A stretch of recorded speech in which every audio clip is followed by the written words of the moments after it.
Hi, everyone. Welcome to Cheery Conversations.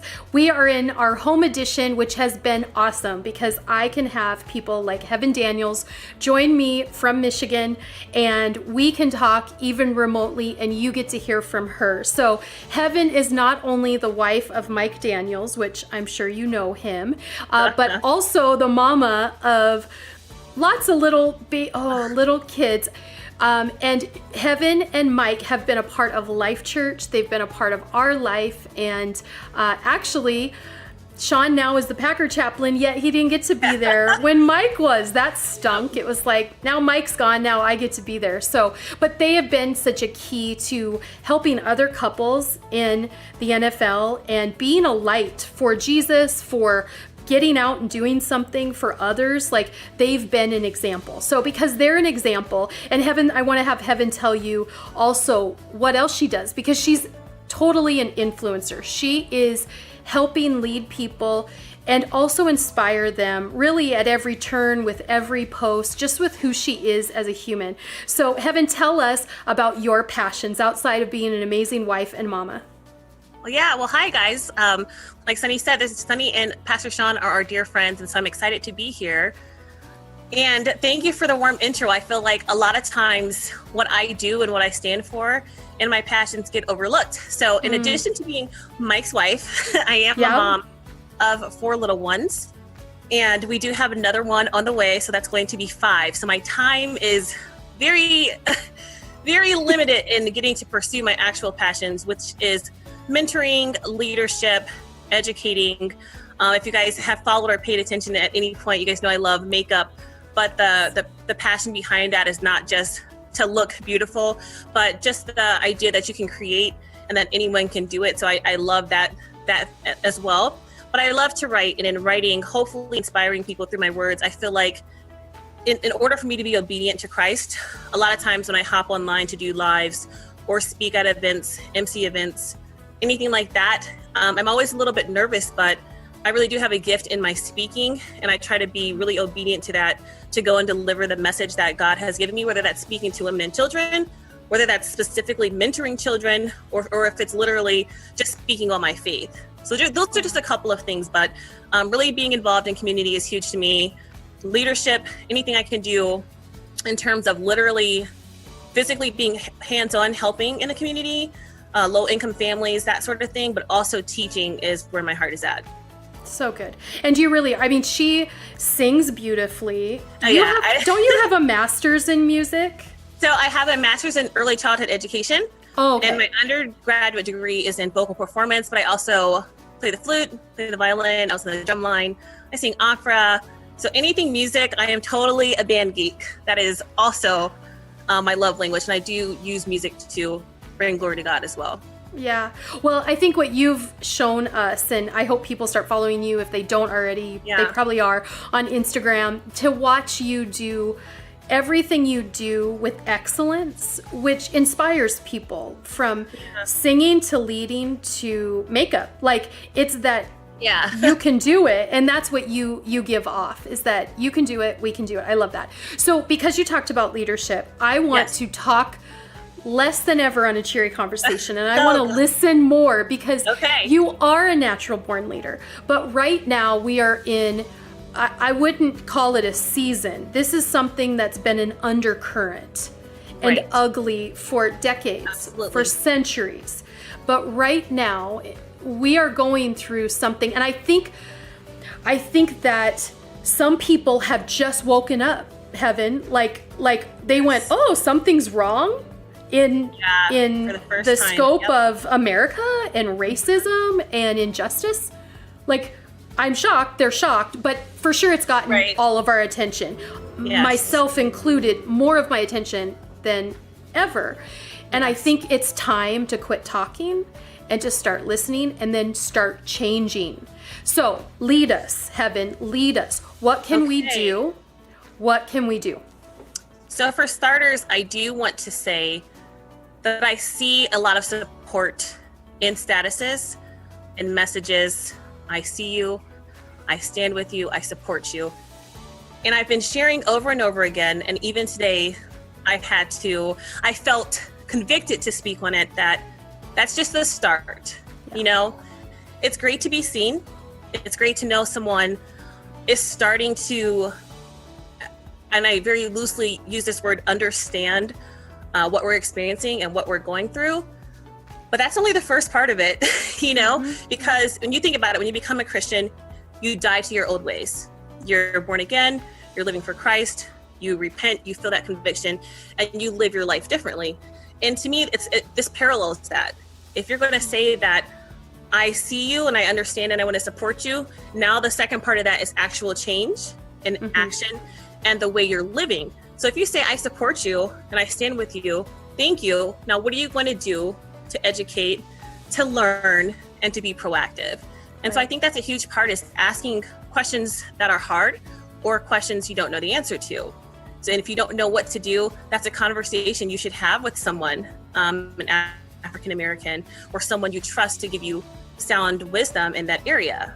So that for me is huge, just sharing that, and not to diminish what people are doing or saying, but I just think that's such a small part of starting to make change, to see things happen. And a lot of conversations do need to be had, but we've been having conversations for years.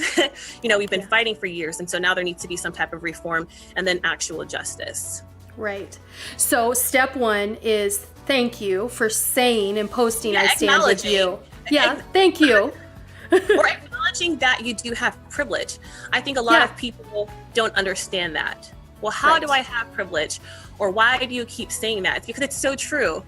And I think a lot of people have failed to realize that. So just understanding the privilege that you do in fact have, that's also part of getting started. I know that my brother posted the incident recently. He's a Young Life leader and does a lot of things with music in Iowa City area. He was pulled over outside of his house by the cops, questioned and harassed about what he's doing, all these different things. He's like, I live here, I own this house. And had his wife not been able to come out and vouch, she is white, for the record, and with his ID, I think that situation could have ended very differently. And he was shaken up from that. So when he posted his experience, which took him a lot of posts, there was a lot of messages like, for the first time, I'm offended by this. I have to admit, I would usually scroll by stories like this. I've seen stories like this, but because it's someone I know, because it's you, I'm bothered. I can't believe it. And so even just taking ownership to say, I've ignored this.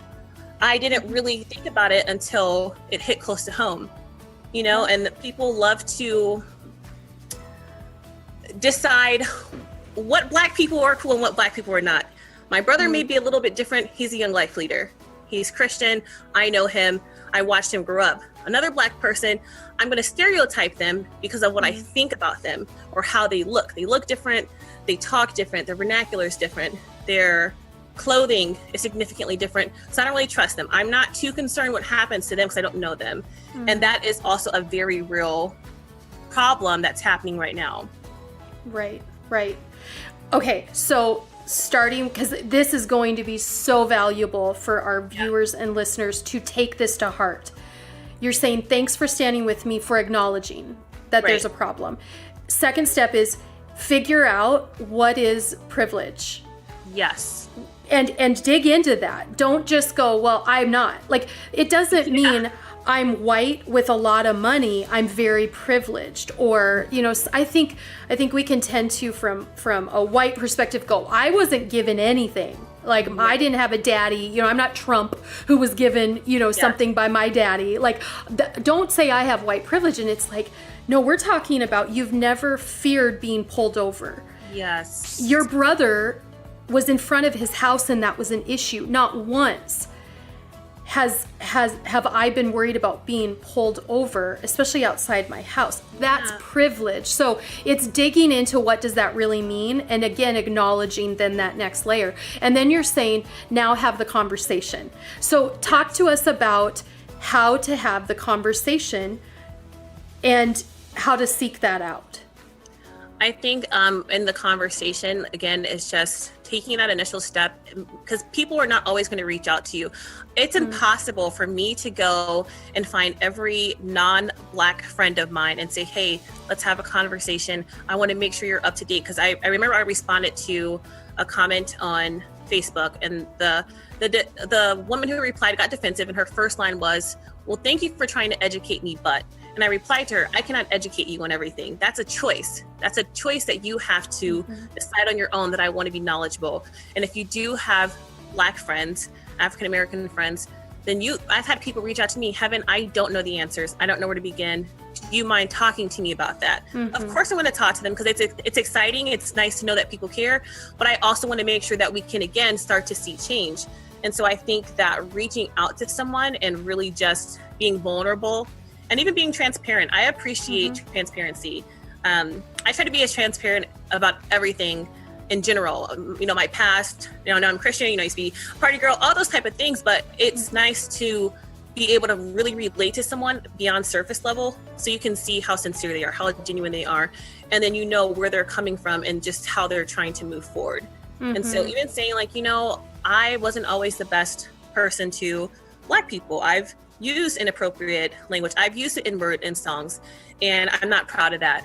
How can I help? And that conversation is going to happen organically, because people do want people to come and meet them where they're at, to really stand with them. And that's what I was explaining to one of my friends. She's a sheriff in West Virginia, and she had a status that I thought was a little dicey in terms of racism. And I was telling her, while I respect and support what you do, anyone, and not just people of color, not just Black people, anyone who is hurting or angry wants someone to just be there, right? To talk to understand, to listen. And I don't think that's asking too much, to just really show someone, I am genuinely concerned about what you're saying, and I want to talk to you about it, so that we can, tell me how to make this better, or what I can do to help. Well, and don't you think it's important that we don't just have the conversation this week and next week, when this is all the posting and the popular fad? Yeah. I want to be clear.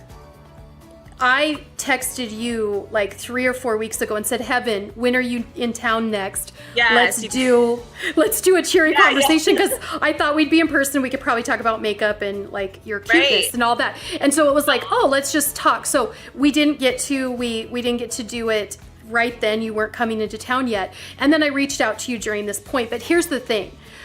Having the conversation doesn't end this week, right? Yes. This is having an ongoing conversation, because I know you, Heaven, and when I know you, then when something bad happens to you, like you said, that's not okay with me, because I know you.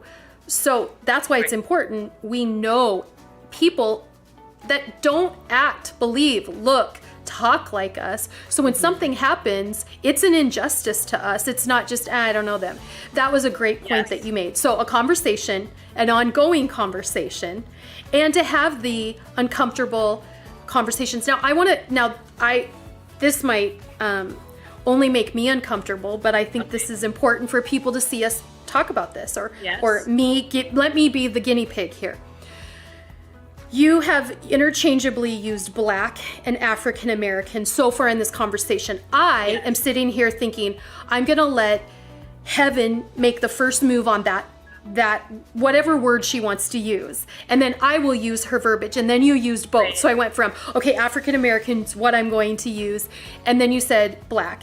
So talk to our viewers and listeners about that. Because I think sometimes people are like, and they don't know. Latina, do I call, what do I? Yeah. So talk to us about that. I think that's always a touchy issue. I did use, I don't know if you heard it, but a few minutes ago I said person of color. I am not a huge fan of that terminology, but I think people feel comfortable to say that. But if you think back, just not that long ago, it was colored folks and white folks. This is a colored water fountain. This is for white people. And so to me, colored, granted, I am a person of color. I'm a minority. I'm Black, I'm African American. It was used in a hurtful way. So I personally am not a fan of colored.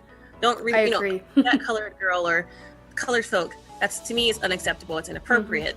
I identify as Black.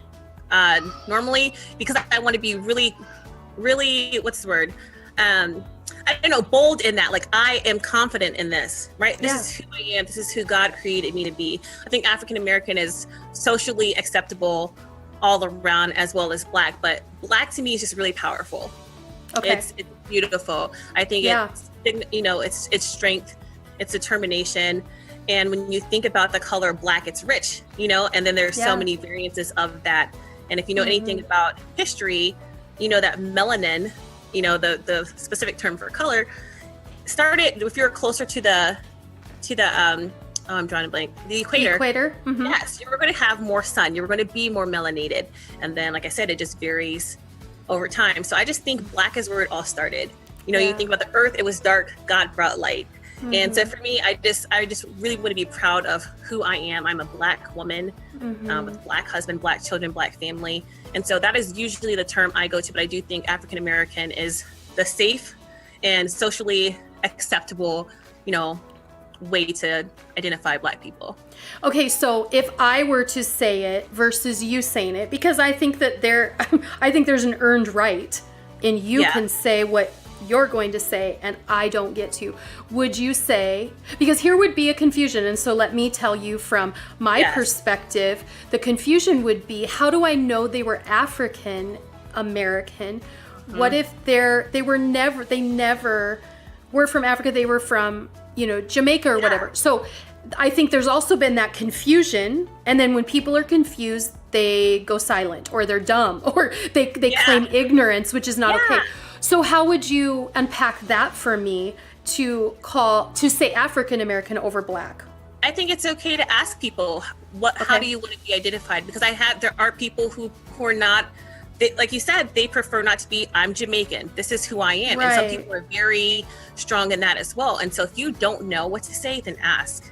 I think that's the best thing you can do to be safe. And rewinding really quick and talking about Black people, the N-word, you guys know that's a very hateful, hurtful, racial slur, but a lot of people have felt okay to say it in songs or in conversation. When you get close to people, well, they say it and they're not really making a big deal.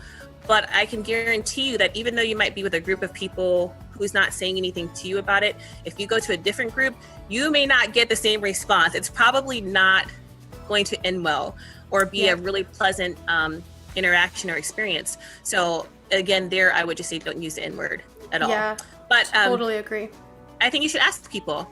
I don't want to be ignorant. I don't want to be offensive. I just want to make sure, we're connecting. Would you prefer to be called African American or Black? Just ask them. And I think that's important to do.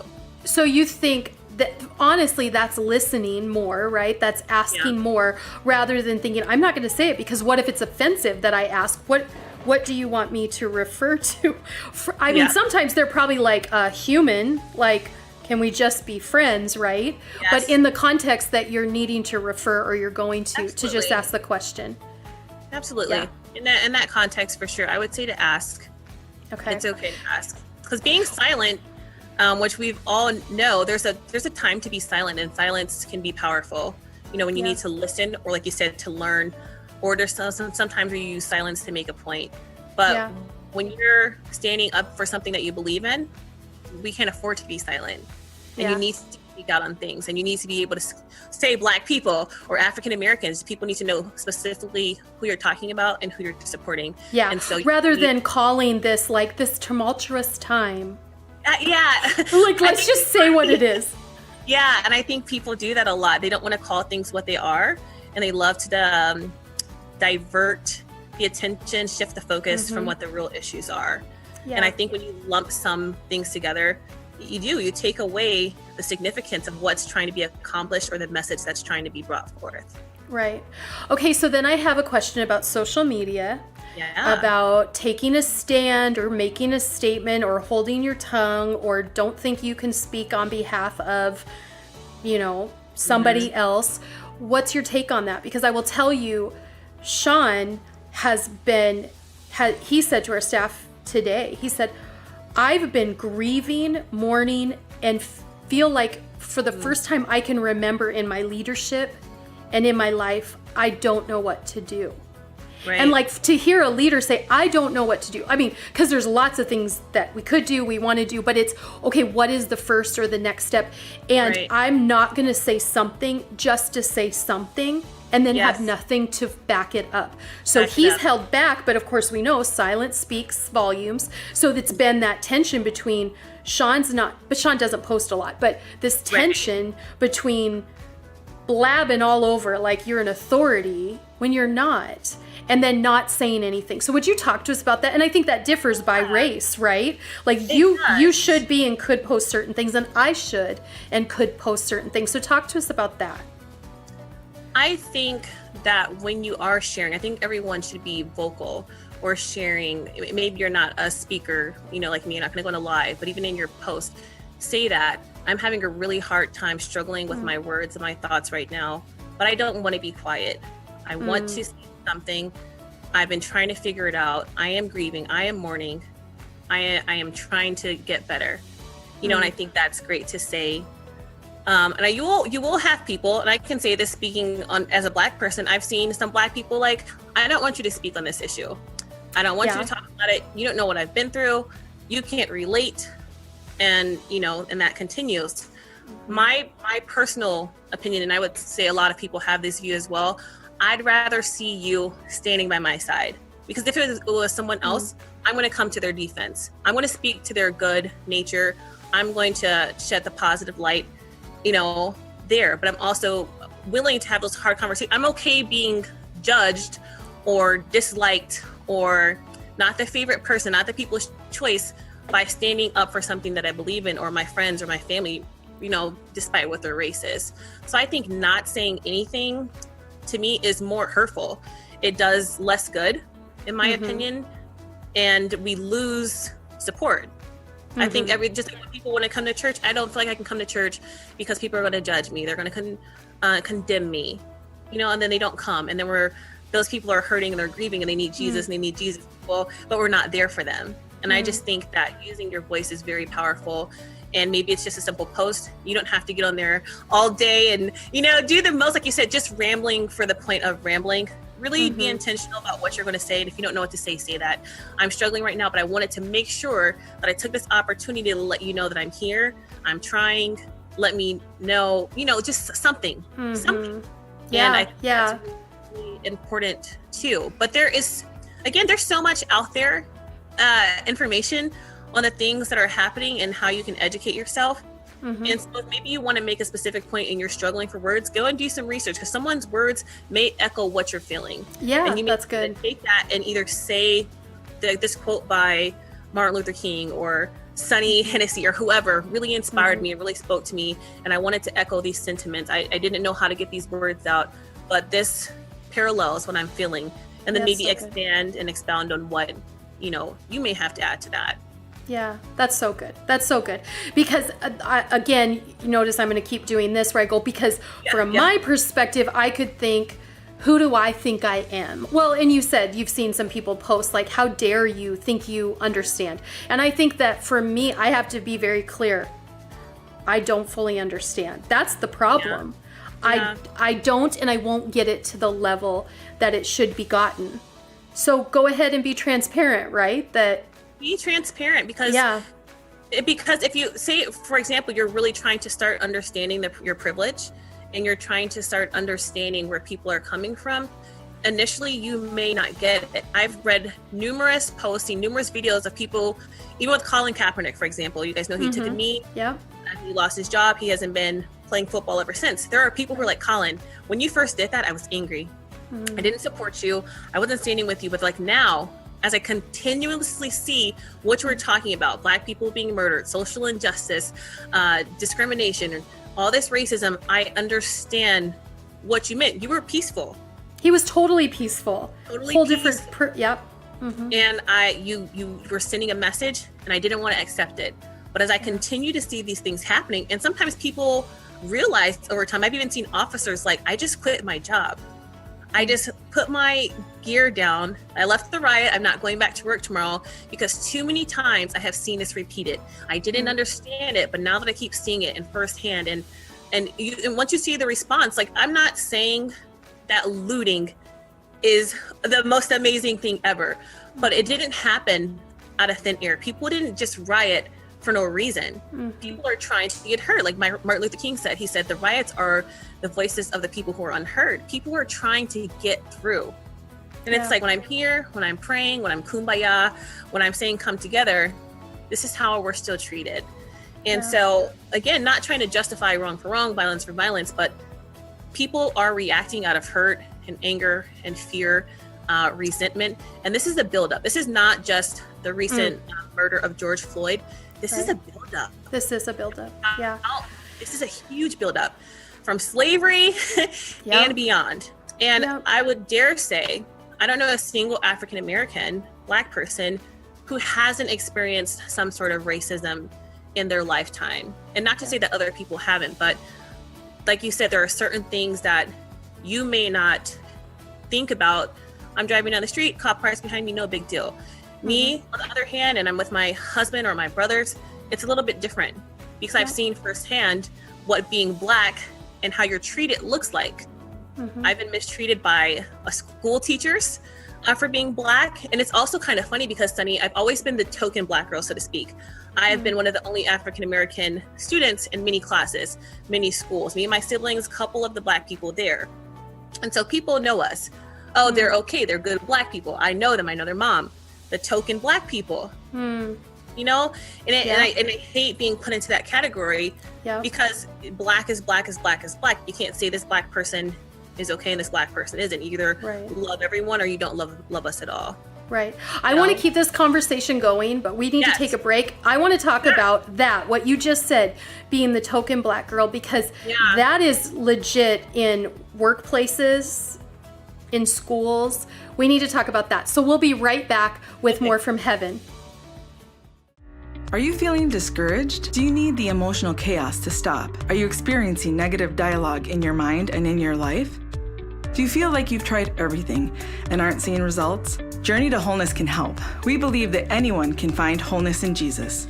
Journey to Wholeness is a 12-week program designed to equip you to face life's challenges by providing practical tools and biblical truth to help you spiritually, emotionally, and relationally as you walk out your Jesus journey. Course content is presented in a group setting and includes pastoral and professional video-based teachings, in-class applications, and group discussion so that you can gain the tools and strength you need to live a life of wholeness no matter what comes your way. Groups are facilitated by people just like you and will help you apply the content to your personal journeys. Groups meet weekly and sessions are 90 minutes. Childcare is provided during select evenings. Become one of the hundreds who have found Jesus-centered wholeness through this proven course. Now is the perfect time to start your journey to confidence, strength, and peace in your life. Sign up for Journey to Wholeness today. We're back with Heaven Daniels, and I am so grateful to have a friend who will speak openly and honest and transparent. I mean, all of those words, all of that heart that Heaven has to not only see change, but to help us see how we can be a part of change. And we just got done talking about in the last segment, and we didn't finish. I wanted to keep talking about this. Heaven, you said that you were that token Black girl. Will you explain? I mean, I think we all know what the token, but I want you to unpack that. The token Black girl. So growing up, I have always been one of the only Black people in my classrooms, only Black people in a group of friends, one of a few handful of Black people on the sports teams, all the way from as long as I can remember, elementary school all the way to college. Even in college, most of the Black people who were at my school were there for sports, right? I was one of two Black music majors, and I was a full-time, and my friend Max was part-time. I was the only Black person in, choir and drumline and things like that. And so you become that kind of Black girl who fits in. She's approachable. Because you've taken the time to get to know me, you've been around me, you've spent time with me. And then I've also been, you don't really talk Black. I'm like, what does that really mean? I speak how my voice, is from birth, and this is how I talk. It's not talking Black, it's not talking white. If anything, it's educated. I speak educated, I'm educated, and that's how I grew up talking. But again, people will point these things out to me. Or you're really pretty for a black girl. I've been told I was never attracted to a black girl until I met you. I've only thought celebrities, this is in West Virginia, I only thought celebrities like Beyonce and them are pretty, but like, man, you're pretty. They're taken back Lord. because a lot of them haven't even had real life interactions with black people. So when you finally meet a black person and you have all these, you know, thoughts and things that you were taught. You just let them out. Yeah, and I'm like, that's not true. Those things are not appropriate to say either, but here we are saying it, and I'm going to address it because you said it to me. Mm-hmm. Yeah. So talk to us, because in the workplace, at schools, and you grew up in Iowa, didn't you? I grew up in Iowa, moved from California, and then grew up in Iowa City, Iowa. Yeah. And Iowa City is pretty small, and there's not a ton of diversity there. There's more over the years, and that could be, there's a lot of Indians and different things like that, but it is still up and coming in terms of diversity. Right. So me and my family everyone knew us. They know I have 4 brothers and a sister. We have biblical names, so we have always stood out. I knew those Laverne's kids. Those are the Israelites, Israel, Heaven, Messiah, James, Calvary. You know, like we were okay in the community because people knew us, but we still faced racism there. Multiple times with my brothers, kid walking down the street, police pulls them over. Hey son, where'd you get that basketball? Hey son, where'd you get that basketball? Well, my mom bought it for me. Can you prove to me your mom bought you this basketball? Or, I had, speaking in 3rd grade, I had a teacher. I got to the point I didn't want to go to school. She would talk about the way I looked. She would tell me how I was poor. Growing up, we were actually very poor. My mom was a single parent of 6 kids. So we didn't have a lot, but she did what she could. So I would go to school and she would talk about the way I dressed, talk about the way I smelled. She would just single me out. To the point I didn't want to go to school. My mom is like, what is wrong with her? And I finally broke down and told her all these things the lady was saying to me. And my mom went to the school, and let's just say that was handled. So I've dealt with racism at an early age and discrimination all the way until now. So Kevin, stereotypes. Yes. So they're not opposite ends of the spectrum, but racism to being the token black girl. Talk about the difference, because don't you think sometimes that token makes people feel like they're justified, like you said, in saying, oh, you're pretty for a black girl? They feel justified. I think they feel more comfortable to say things to me because they may not expect me to respond. I am a nice person, Sonny, but do not tell me, okay? I can hold my own, and I'm not going to let you just say any and everything. I also think the other end of that I dealt with growing up, because I was a token black girl, sometimes I wasn't black enough for the black people. So I kind of got it on both ends growing up, how to fit in and how to use my voice and be who I know I am without having to prove that to people. Yeah. Do you think, and we talked about this early on in the first segment, where you talked about conversations and people felt comfortable to talk to you, but the great thing is when they feel comfortable to say some of those things, and then you're bold enough to say, yeah, you shouldn't say that. That sounds super ignorant. Like, I appreciate that when I say something that is just not acceptable, that I do have people in my life from Latino to African American who have said, yeah, Sonny, and I'm like, oh, that doesn't feel very good. But I'm totally that person. Good. And you should be. Yeah. Good. Okay, the last question we're going to talk about is, we talked about social media, but we are still pretty much, we're not locked down legally, but people are staying home. People are still not really, businesses are closed and all of that. So really the way people are having a voice is peaceful protest and social media. So of course there's been some peaceful protests that they have turned into, or they're separate riots and looting. I don't feel like I should have anything to say about looting and about riots. And the reason I don't feel like that's where I need to camp instead I stand with you. I'm having the conversations. I need to listen more, talk less. I need to encourage people, influence people to do the same. Right. I don't think that it's wise or it makes no sense for me to jump on looting doesn't do anything. Can you talk about, and to our listeners and viewers, about the looting and the rioting and having something to say about that. Yeah, help us. I think if you're going to be outraged about the looting and the rioting, you have to be just as outraged about the murders. Yeah. There was 4 people that were there when George Floyd was killed. 4 people that were killed, and instead of serving justice for those 4 people, they would rather hundreds of thousands of Americans get to this point where they're uproaring and looting, right? Instead of just serving justice, you would rather watch the rest of everything else fall apart.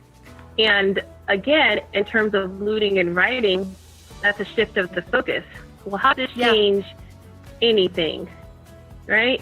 Mm-hmm. We're upset. These buildings are being drowned. We're upset too. People are losing their lives every day. People are being murdered. There's no kind way to say they're being murdered. Yes. And even in the peaceful protest, if you've been paying attention to the media, you can see the response of officers. Not saying every officer, but a lot of officers are responding with brutal force despite peaceful protests. Yeah. And at the same time, if you're looking at the looting and rioting that's happening, if you're paying attention to what's going on, a lot of this is being incited. There are a lot of people at the protest and who are looting who are not African American, but yet the focus is always African Americans. The blacks are out there at it again. They're tearing up things again. But look at the pictures. Look at the videos. There are so many white people and other races out there doing things, and a lot of people who have different agendas. Some of the groups of people who hate black people, they're showing up to these events, to these protests, and again, inciting violence, inciting the looting, doing the spray painting, or just flat out taking as an opportunity to physically abuse and justify their abuse of black people at these events. So again, I'm not saying, people can't speak on this, but speak facts and be just as outraged at the murders that are happening. Be just as vocal as these, continued incidents. Be just as mad. Mm-hmm. And that's the thing. I think there isn't something that's happening right now that equates to 4 people dying this past week, and then another man, and probably dozens more we didn't see on camera, dying in the weeks and the months and the years leading into this. So why would we focus our attention on looting and rioting and have that be the media point when, that building on fire is not the same as a man dying, a girl dying. It's not the same. So don't talk about the stuff that are less important. And I think that's great wisdom here's the thing. We want listeners and viewers from this, and they will, from listening to you, be wiser about walking forward in this. And so I so appreciate you coming on and joining me. I would encourage you as listeners and watchers to follow Heaven, because like she said, you may use a quote somebody else used and it's saying what parallels with your thoughts or says it better than you could have. And so some of the things that Heaven has posted and will post are valuable for you to read and maybe for you to even share. So Heaven, tell them the best way to follow you, to connect with you more. Sure. My username is Heaven Daniels on all social media sites, Instagram, Twitter, and on Facebook. There shouldn't be that many Heaven Daniels out there, but just Heaven Daniels. And I am really interactive. So if you want to speak or have dialogue, definitely inbox me. I'm more than willing to have these conversations or pray with you or anything. If you have questions, I definitely would answer them. So definitely, reach out. I'm available. And I think that's why God has elevated you and used you, because you are available. You are not hands off. You are completely relational. So thanks, Heaven. I love you so much. I appreciate your wisdom.